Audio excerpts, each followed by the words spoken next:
What's up? It's Reincarnate. We are live at the castle. It is a Saturday night. I am sitting here with one of the biggest names in the EDM industry. It's Sydney Blu. Hi. How are you? We're awesome. Okay, good.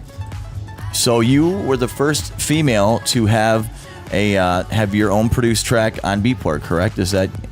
I was the first female to have a top 10 record on Beatport.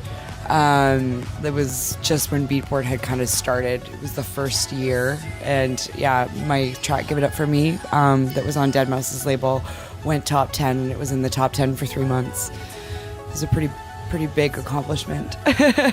And at what point did you decide that you were going to start your own label? After I had released a couple of tracks on Deadmau5's label, I decided that I needed to kind of branch out into my own, so I started Blu Music in 2009.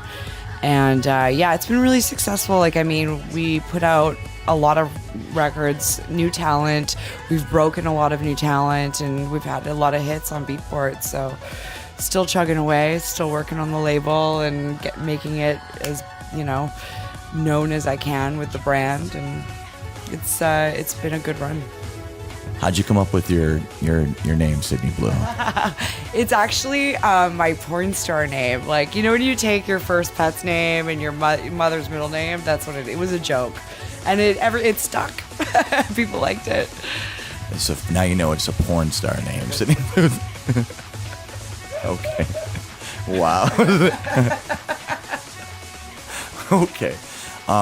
Do you have any new music you're going to be playing tonight here for us exclusively at Castle? Yeah, totally. Actually, the guy who's opening up for me right now, Calendar, me and him wrote a record together, and I'll be playing that.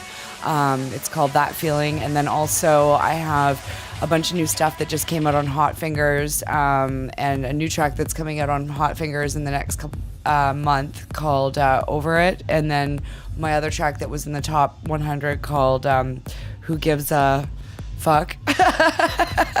I'm not sure if I can swear on here, but that's the name of the song.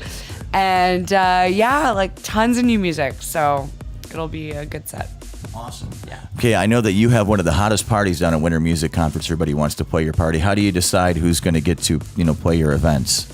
It's so much variables for that, because I have to put in offers to agents, and then also I have to think about what my sound is at the time, and think about like what my favorite acts are, and then basically put a wish list together, and then from that wish list you start trying to see who's available and that kind of thing. It's a really long process. Sometimes we're not even fully booked until a couple weeks before the party, but we're already working on it right now, and I've put my wish list together, and I'm excited for this year. It's going to be, once again, probably an amazing party, and I'm really excited about it.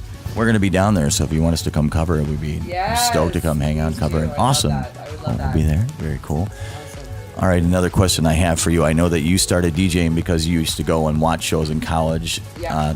How long of a transition did it take, for you to get your equipment and then actually just, to make that happen? I moved to Toronto. Like, this was happening, exactly when I was in college, which was over the period of a couple years where I was feeling inspired. And then I went from, Ottawa in Canada to Toronto, and that's where I bought my turntables. And I started DJing almost immediately. Probably, maybe I shouldn't have, because I was so new at it, but I started DJing only a few months after I bought my first set of turntables. And I had to learn really quickly. Toronto's got a lot of really good DJs in it, so I had to learn really quickly to step up my game, and I'm glad I was able to kind of train with the DJs that I did, because it definitely put the pressure on to be as good as I could be. Awesome. Yeah. Well, I know you're about to go on stage and rock it. We appreciate your time. With EDM America TV, this is Sydney Blu.